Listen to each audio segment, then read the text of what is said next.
Welcome to Blizzard Fire. We hope this video helps fire up your solution. You begin by creating a new project and choosing either empty project or a template that matches your goal, so you don't lose time later.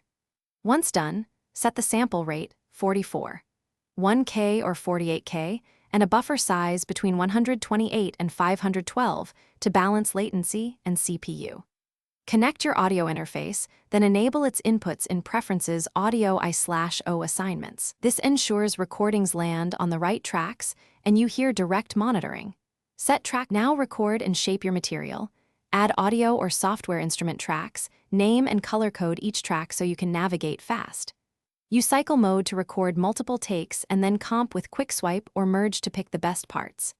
After recording, tidy timing with flex time for audio and quantize for MIDI. This corrects groove without killing feel.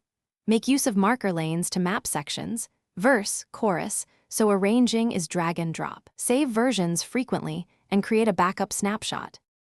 Finish by mixing.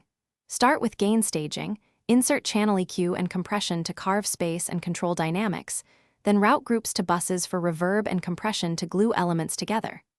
When ready, bounce via File Bounce Project or Section and select WAV/AF or MP3 depending on delivery. If you hit problems, audio dropouts or glitches, reduce buffer for recording, increase for mixing, freeze CPU-heavy tracks, or disable problematic plugins. This is the quickest troubleshooting path to a clean final export. Thanks for watching. If you found this helpful, don't forget to like and subscribe.